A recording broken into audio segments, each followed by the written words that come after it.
नमस्कार दर्शकों, मैं हूं ऐश्वर्या कपूर और आप देख रहे हैं मेरे साथ पूछता है भारत। शुरुआत ऐश्वर्या के एजेंडा से, और ऐश्वर्या के एजेंडा में जो हमने कल कहा था कि प्रधानमंत्री ने इशारा दे दिया था, महाराष्ट्र में जो होना था हो गया। अब जैसे मैंने कल भी कहा कि सियानी बिल्ली खंबा नोचे हो रहा है। कोई कह रहा हमें मालूम था, कोई कह रहा हमारे पास वापस आ जाएगा, कोई कह रहा है गए नहीं है। अरे अब पछतावे होत क्या जब चिड़िया चुग गई खेत। हो गया जो होना था। एनसीपी, बीजेपी और शिवसेना की सरकार अब बन चुकी है, इसमें कोई दो राय नहीं, इसमें अब कोई डाउट नहीं है। आपको यह बात समझनी पड़ेगी, यह पासा पलट गया है। शरद पवार ने बेटी को चुना। शरद पवार ने पुत्री मोह में, जिसे पुत्र मोह कहते हैं, पुत्री मोह में उन्होंने काबिलियत और जो उनके वफादार थे उनको छोड़ दिया। उन नेताओं को छोड़ दिया जिनके पास लाखों करोड़ों लोगों का समर्थन था। इसीलिए ये हुआ और इसीलिए आप देख रहे हैं जैसे ये पासा पलटा है। ये घड़ी जो है एनसीपी की, ये घड़ी घड़ी बदल रही है। समय बड़ा बलवान, ये जो पुराने लोग कह गए हैं बहुत सोच के कह गए। और शरद पवार की तो पार्टी का सिंबल ही घड़ी है। तो सोचिए, समय के साथ टिक टिक टिक टिक टिक टिक बदल रहा है। Situation is very clear. और इसीलिए आप देख रहे हैं जो लोग बात कर रहे हैं, देखो महाराष्ट्र तो अभी झांकी है, बिहार बाकी है, उत्तर प्रदेश में अखिलेश यादव परेशान है। ये सारे लोग जो परेशान हैं, ये इसीलिए परेशान है क्योंकि इसका जो असर होगा वो हर जगह होगा। बहरहाल मैं आपको बता दूं, अजीत पवार शरद पवार के रिश्तेदार तो है ही, लेकिन उनके बिल्कुल बेटे की तरह उन्होंने काम किया इसी पार्टी में। प्रफुल्ल पटेल, उनको भी कहा जाता है कि वो शरद पवार के छोटे भाई या बेटे की तरह। और छगन भुजबल, उन्हें यह कहा जाता था शरद पवार के संकट मोचक, शरद पवार के प्रॉब्लम सॉल्वर। कहां है वो? दिलीप वलसे पाटिल, करीबियों के करीबी। किसी से पूछ लीजिए, जनता को मालूम है, एनसीपी के काडर को मालूम है कि दिलीप वलसे पाटिल कौन है। भैया ये चारों कहां हैं? अजीत पवार, प्रफुल्ल पटेल, छगन भुजबल, अनिल पाटिल, ये सब कहां है? चारों पांचों छह लोग कहां? पूछता है भारत कहां? मुंसिफ साहब, आज से थोड़ी, जब शरद पवार सेंटर में एग्रीकल्चर मिनिस्टर थे 10 साल, तब से साथी हैं उनके। खुद की उनकी कितनी शुगर फैक्ट्रीज हैं, केस भी हुए हैं, लेकिन आज कहां खड़े हैं? शरद पवार अकेले। क्यों अकेले हैं? कभी सोचिए। इमोशनल होते हैं ना। हमने उद्धव ठाकरे और एकनाथ शिंदे के बीच की लड़ाई देखी है। पुत्र और शिष्य के बीच की लड़ाई थी वो। ये जो पुत्र और शिष्य के बीच की लड़ाई थी, उसमें जीत किसकी हुई? शिष्य की हुई, क्योंकि शिष्य काबिल था। शिष्य काबिल था। पुत्र के पास बाप का नाम जरूर था, लेकिन शिष्य के पास काबिलियत थी। शिष्य ने गुरु के गुण सीखे थे, इसीलिए वो जीता। यहां पे आप देखिए, शरद पवार साहब ने, ये साहब जैसे उन्हें कहते हैं महाराष्ट्र की राजनीति में, साहब ने अपनी पुत्री को चुना, सुप्रिया सुले को। सुप्रिया सुले से क्या बेहतर राजनेता नहीं है एनसीपी में? है क्या अजीत पवार किसी भी दिन is not a better leader, is not a better mass leader, is not a better implementer? He is. उसके बावजूद किस लिए? क्योंकि वो बेटी है, वो मेरा परिवार है, वो मेरा खून। राजनीति में काबिलियत से ऊपर कुछ नहीं होता, और ये बात आप लोग जानते हैं, जनता, because you go and vote आप करते हैं। इसीलिए ये जो अजीत पवार, अजीत दादा पवार और शरद पवार साहब के बीच की लड़ाई है, इसमें चाहे शरद पवार अभी भी कह रहे हैं हंसते हुए कि मैं ही हूं चेहरा एनसीपी का, पवार साहब कह रहे हैं, अजीत पवार कह रहे हैं कि पवार साहब से मेरी बात हुई है।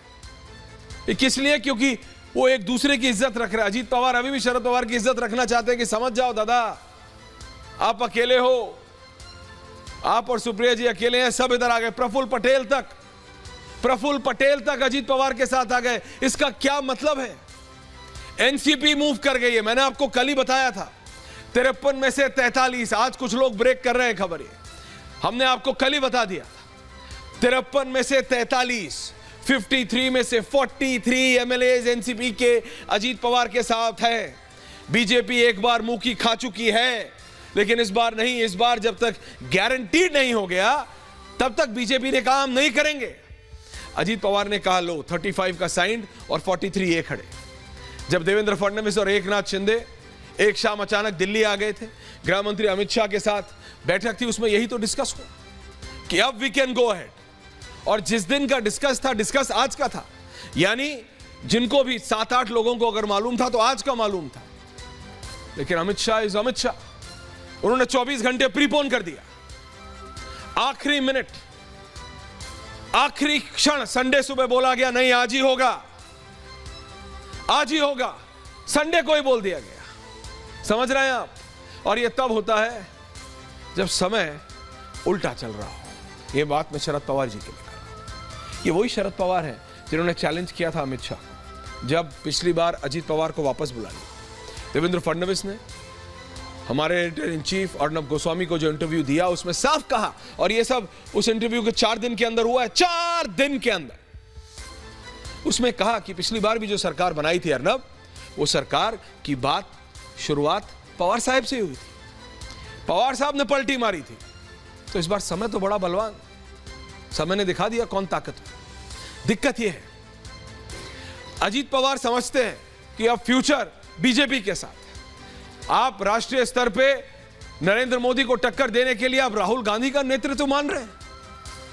आप सोच रहे हैं कि राहुल गांधी टक्कर दे देंगे तो कहां जाएंगे अजीत पवार?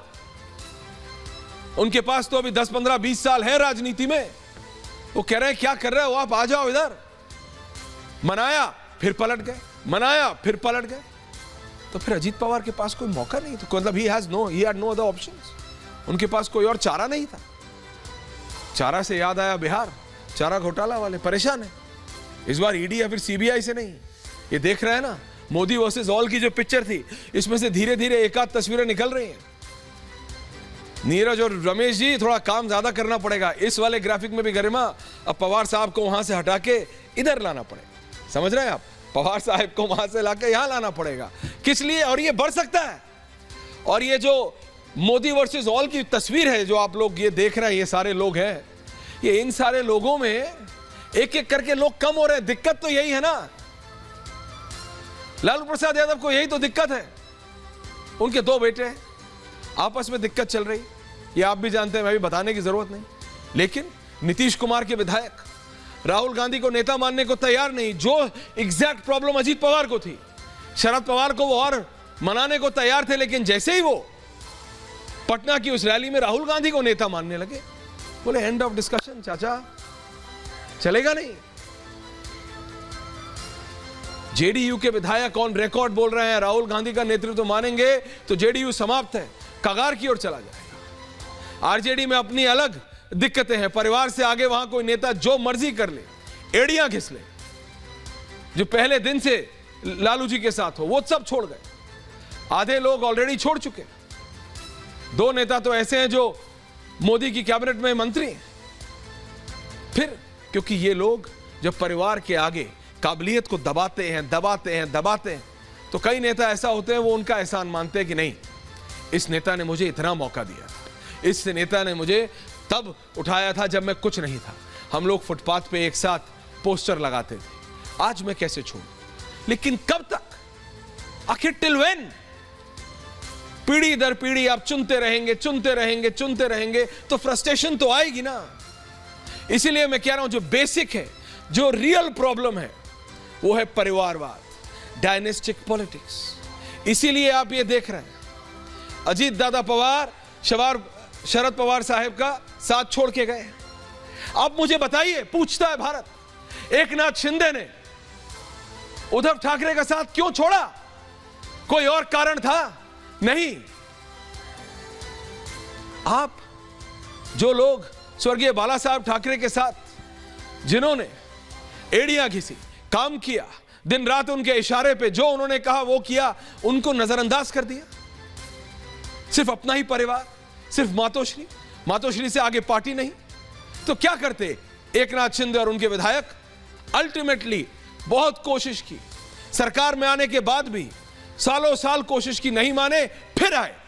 और यही चीज हुई है यहां, और यही चीज सता रही है कई उत्तर प्रदेश और बिहार की पार्टियों को भी सता रही है। जयंत चौधरी, नाम नोट कर लीजिए, आरएलडी चौधरी साहब के पोते हैं, चौधरी चरण सिंह जी के पोते हैं, स्वर्गीय चौधरी अजीत सिंह जी के बेटे हैं। परिवार दिख रहा है आपको। और ये तब है जब चौधरी साहब ने कहा था, चौधरी चरण सिंह जी ने रैली में कहा था, लाखों लोगों की रैली में, and mark my words when I से इट, चौधरी साहब ने कहा था कि मैं किसान का बेटा हूं, मैं नेता बन सकता हूं। और अजीत सिंह तब अमेरिका से सिविल एविएशन या फिर कंप्यूटर साइंस की पढ़ाई करके आए थे, मुझे एग्जैक्टली याद नहीं है। रैली में साथ में खड़े थे, उनके साथ में खड़े थे, और चौधरी साहब ने अपने बेटे के सामने और लाखों लोगों के सामने कहा था, मैं किसान का बेटा हूं, मैं नेता बन सकता हूं। लेकिन ये नेता का बेटा है, ये नेता नहीं बन सकता। जिसके बाप ने ये कह दिया हो, ये नेता नहीं बन सकता। देखिए, वो पीढ़ी दर पीढ़ी नेतागिरी चल रही है तो चल रही है, क्योंकि उनके पिताजी ने, चौधरी साहब, ये समझते हैं, मेरे हरियाणा और पश्चिमी उत्तर प्रदेश के भाई बहन, चौधरी साहब से बड़ा कोई नेता हुआ है क्या किसानों के लिए हिंदुस्तान में? नहीं। तो परिवारवाद और डायनेस्टी, इसीलिए ये इशू है, ये बेसिक इशू है इस सारी प्रॉब्लम का। और इसका हल ये नहीं कि देखो मोदी और अमित शाह तो डरा देते हैं, कभी ईडी से डरा दिया, कभी सीबीआई से डरा दिया। अरे कभी अपनी भी तो बगले झांको भाई साहब। कब तक काबिलियत को, अपने ही लोगों को सिर्फ दरवाजे से बाहर रखोगे? कब तक? अरे आखिर कब तक? इसी पे है आज पूछता है भारत।